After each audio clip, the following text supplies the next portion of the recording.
Les douleurs de vie sont aussi intenses qu'un cœur brisé, que ce soit pour une déception aimante, une trahison, une perte inattendue, ou même des attentes échouées. Une douleur émotionnelle peut être écrasante. Lorsque nous sommes blessés, il semble que rien d'autre n'a de sens. Et la question qui se pose est, cette douleur va-t-elle ? La bonne nouvelle est que Dieu voit sa douleur et qu'il a le pouvoir de restaurer son cœur. La Bible regorge de promesses et d'enseignements sur la façon de trouver la guérison, la paix et le renouvellement même après une grande blessure émotionnelle. Dieu veut non seulement vous guérir, il veut vous apprendre à vivre une nouvelle phase, libre de la douleur du passé. Si vous sentez que votre cœur est blessé, il est difficile de passer à autre chose ou porte toujours des marques d'une relation ou d'une situation douloureuse. Restez avec moi jusqu'à la fin de cette vidéo. Aujourd'hui, apprenons ensemble à guérir un cœur brisé de la sagesse de la parole de Dieu. Et à la fin, nous dirons une prière puissante en demandant à Dieu de restaurer et de paix à votre âme. Es-tu prêt? Alors commençons. Lorsque nous souffrons, il est facile de penser que nous sommes seuls, que personne ne comprend ce que nous traversons et que cette douleur ne finira jamais.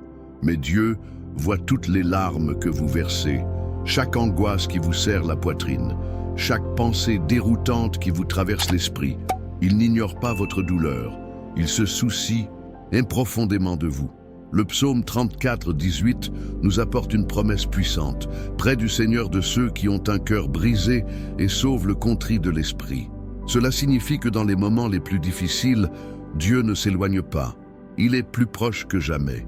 Alors que le monde peut vous abandonner, Dieu se penche pour vous entendre et vous soutenir. Réfléchissez à la façon dont un père aimant s'occupe d'un fils blessé. Il n'ignore pas les pleurs, ne dit pas « le surmonter » froidement. Au contraire, il accueille, tient dans ses bras et se soucie jusqu'à ce que la blessure soit complètement guérie. C'est ainsi que Dieu agit avec vous. Il ne dépêche pas sa douleur, n'ignore pas sa souffrance, mais vous enveloppe de votre amour pour restaurer chaque partie de votre cœur. Mais pour que cette guérison se produise, il faut reconnaître que la douleur existe et la prend devant le Seigneur. Beaucoup essaient de cacher ou d'ignorer leurs sentiments, mais Dieu veut que vous lui donniez la véritable guérison lorsque nous cessons de porter ce fardeau seul. Et il y a un exemple dans la Bible de quelqu'un qui a subi une grande douleur, mais qui a trouvé la force de Dieu pour continuer. Il a tout perdu, a été trahi et blessé, mais sa foi est restée inébranlable. S'il y a quelqu'un qui connaissait la douleur dans sa forme la plus intense, celle-ci était un travail, mais a soudainement perdu ses biens, sa famille, sa santé. La souffrance qu'il a affrontée était si profonde qu'il souhaitait même sa propre mort. Job a non seulement subi des pertes matérielles, mais a eu le cœur brisé à bien des égards. Il a perdu ses enfants, a vu sa femme lui dire d'abandonner Dieu et a encore dû entendre des amis suggérer qu'il était coupable de tout ce qu'il traversait. Avez-vous déjà imaginé la douleur d'être jugé au moment où j'ai besoin de soutien ? Mais même au milieu de sa douleur, Job a fait quelque chose d'extraordinaire. Il n'a pas abandonné sa foi. Il se permetta de ressentir la douleur, déplore, pleura, mais ne s'est jamais retourné contre Dieu. Au lieu de cela, il a déclaré « Je sais que mon Rédempteur vit et qu'à la fin, il se lèvera sur la terre ». Job 19, 25. Cela nous apprend qu'avoir la foi ne signifie pas ne pas ressentir de douleur, mais décider de faire confiance à Dieu malgré elle. Job n'a pas nié ce qu'il ressentait, mais a choisi de croire que Dieu était toujours en contrôle et que son histoire ne se terminerait pas par la souffrance. Et il avait raison. Au bon moment, Dieu a restauré tout ce que Job avait perdu et lui avait donné 2 fois. Mais réaliser que sa véritable victoire n'était pas seulement de reconstruire sa vie, mais d'être resté fidèle au Seigneur même lorsqu'il ne comprenait pas la raison de sa souffrance. L'histoire de Job nous apprend que la douleur n'est pas la fin. Le cœur brisé n'est pas le dernier chapitre de son histoire. Dieu a encore quelque chose de plus grand pour vous, et la guérison est disponible pour ceux qui se donnent à lui. Mais ce remède commence lorsque nous prenons la décision d'approcher la présence de Dieu et de lui donner chaque morceau de notre cœur blessé. La guérison des fêtes ne se produit pas du jour au lendemain, mais cela commence au moment où nous avons décidé d'apporter notre douleur à Dieu au lieu d'essayer de y faire face seuls. Souvent, nous essayons de combler le vide de distraction, de chercher des réponses là où il n'y a pas de solution, ou d'ignorer simplement ce que nous ressentons. Mais rien de tout cela ne guérit vraiment, juste le processus. David, l'un des plus grands rois de la Bible, a subi de nombreuses douleurs émotionnelles. Il a été trahi, rejeté, persécuté et a eu des moments de tristesse profonde. Mais qu'est-ce que David a fait différent? Il a toujours apporté ses émotions à Dieu. Dans le psaume 62, 8, il a écrit « Versez ton cœur devant lui. Dieu est notre refuge. » Cela nous apprend quelque chose de fondamental. Dieu ne veut pas que nous cachions notre douleur, il veut que nous lui donnions. Dieu ne se soucie pas de sa douleur. Au contraire, il veut être son refuge.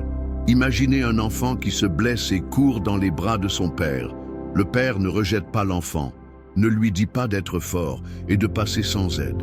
Au contraire, il accueille, réconforte et se soucie jusqu'à ce que la douleur passe. Dieu fait la même chose avec nous. Vous portez peut-être une douleur depuis longtemps et pensez que vous auriez dû surmonter.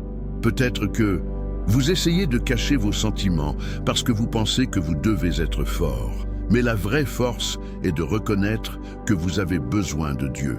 La guérison n'est pas de nier ce qu'elle ressent, mais de faire apporter cette douleur à la seule qui peut la transformer. Et l'un des plus grands obstacles à cette guérison complète est lorsque nous nous accrochons à la douleur et à l'amertume.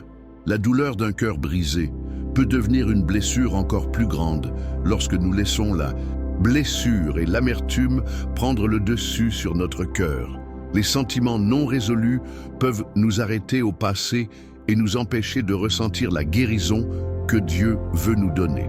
La Bible nous avertit à ce sujet en Hébreux 12, 15. Veillez à ce que personne ne exclue de la grâce de Dieu et qu'aucune racine amertume ne jaillit et provoque des perturbations en contaminant beaucoup. L'amertume est comme une racine invisible qui grandit en nous, nous faisant de plus en plus attachés à la douleur. Cela nous fait relancer la souffrance encore et encore, nous empêche de faire encore confiance et nous fait porter un poids que Dieu n'a jamais voulu que nous portions.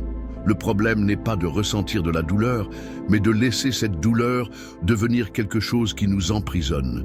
Nous le voyons clairement dans l'histoire de Caïn et Abel. Lorsque Dieu a accepté l'offre d'Abel, mais a rejeté celle de Caïn, Caïn a été profondément blessé. Au lieu d'apporter sa frustration à Dieu, il a alimenté le ressentiment et l'envie, ce qui l'a amené à commettre le premier meurtre de l'humanité. La blessure peut nous conduire à des endroits sombres si nous ne le donnons pas à Dieu dans le temps. Mais comment surmonter ce cycle? La réponse est pardon. Pardonner ne signifie pas approuver ce qui s'est passé, mais choisir de ne plus porter le poids de la douleur. Cela signifie libérer votre cœur pour que Dieu puisse vous guérir complètement. Peut-être avez-vous été trahi, rejeté ou profondément blessé. Peut-être que la dernière chose que vous voulez entendre est le pardon. Mais la guérison de votre cœur dépend de laisser cette blessure entre les mains de Dieu. Et pour que cette transformation se produise, nous devons apprendre à renouveler notre esprit et à permettre à Dieu de remplir nos cœurs de la vérité de sa parole. La guérison d'un cœur brisé ne se produit pas seulement dans l'émotionnel, mais aussi dans la façon dont nous pensons. Si nous continuons à nourrir des pensées négatives, à se souvenir de la douleur et à nous accrocher au passé, il sera impossible de passer à autre chose. La vraie transformation commence lorsque nous décidons de renouveler notre esprit avec la vérité de la parole de Dieu. La Bible nous enseigne clairement cela dans Romains 12, 2. Et ne soyez pas avec ce monde, mais transformez-vous pour le renouvellement de votre esprit, afin que vous puissiez vivre ce qui est la bonne, agréable et parfaite volonté de Dieu. Cela signifie que nos pensées déterminent ce que nous ressentons. Si nous croyons que nous ne serons plus jamais heureux, que nous ne trouverons jamais la paix, ou que notre douleur ne passera jamais, nous construire un mur autour de notre propre cœur. Mais lorsque nous décidons de remplacer ces mensonges par la parole de Dieu, nous commençons à voir les choses dans une nouvelle perspective. Comment renouveler l'esprit dans la pratique? Arrêtez de revivre le passé. La douleur s'étend lorsque nous avons insisté pour revenir à ce qui nous a blessés. Libérez-vous de la nécessité de revivre ce qui a traversé et de regarder ce que Dieu peut encore faire dans votre vie.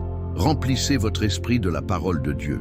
Plus nous lisons la Bible, plus nous apprenons à voir la vie avec les yeux de la foi.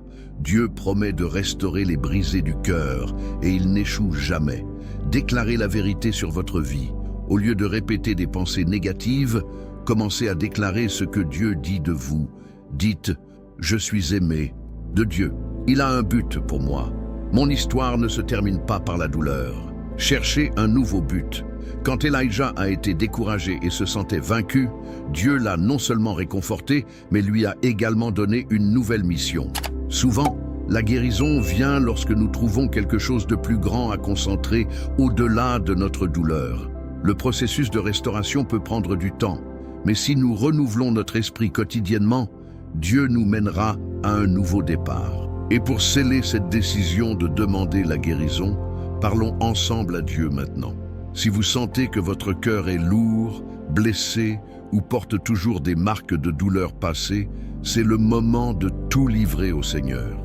Dieu est le seul à pouvoir complètement restaurer un cœur brisé, apporter la paix et renouveler sa force. Si vous le pouvez, fermez les yeux et priez avec moi. Père bien-aimé, aujourd'hui je me mets devant vous avec un cœur blessé, mais avec la certitude que vous êtes le Dieu qui guérit toutes les douleurs. Seigneur, combien de fois j'ai essayé de passer à autre chose, mais j'ai été empêché par le poids de le passé, pour les souvenirs douloureux et la tristesse qui insiste pour rester. Seigneur, je donne à tes mains toute la blessure, toute la déception et toute l'angoisse que je porte encore en moi. Je demande à votre amour de combler chaque espace vide de mon cœur et que votre paix m'enveloppe complètement. Aidez-moi à pardonner à ceux qui me blessent, tout comme vous me pardonnez. Prenez toute racine d'amertume et remplacez par votre grâce et votre amour. Je ne veux plus vivre coincé dans le passé, je veux marcher librement, avec un cœur léger et renouvelé pour vous. Le Saint-Esprit transforme mon esprit, m'aide à voir l'avenir que le Seigneur a pour moi et à croire que mon histoire ne se termine pas par la douleur. Je crois que vous restaurez déjà tous les domaines de mon cœur et qu'un nouveau moment commence dans ma vie. Merci Seigneur, parce que je sais que vous êtes fidèle pour tenir votre promesse. Je prie et déclare cette guérison sur ma vie au nom de Jésus. Amen. Croyez maintenant que Dieu agit déjà. La douleur qui semble aujourd'hui insupportable sera transformée en un puissant témoignage. Et quand nous choisissons de faire confiance à cette vérité, nous pouvons passer la prochaine étape avec l'espoir, sachant que Dieu a quelque chose de plus grand pour nous. La douleur d'un cœur brisé peut sembler la fin, mais avec Dieu, il devient le début d'une nouvelle histoire. Il guérit non seulement, mais transforme, restaure et nous conduit à des endroits que nous n'imaginerions jamais. Si vous lui délivrez votre douleur, ce qui semble impossible aujourd'hui sera un témoignage à l'avenir. Peut-être que maintenant vous ressentez toujours le poids de la tristesse, mais rappelez-vous, Dieu a commencé une œuvre en vous. Il voit chaque larme et promet de vous renforcer tous les jours. Vous n'êtes pas seul dans cette promenade. Maintenant, je veux vous défier à une étape de la foi. Écrivez dans les commentaires « Je choisis la guérison de Dieu ». Il s'agit d'une déclaration puissante, montrant que vous avez décidé de ne plus vivre dans la douleur, mais passer à autre chose en toute confiance dans le Seigneur. Si ce message parlait à votre cœur, laissez-vous comme si plus de personnes sont atteintes. Partagez cette vidéo avec quelqu'un qui a besoin de ce mot et, sinon abonnez-vous à la chaîne et activez la cloche pour recevoir plus de messages comme celui-ci. Que Dieu vous bénisse et vous renforce dans cette nouvelle phase. Nous nous voyons dans la vidéo suivante.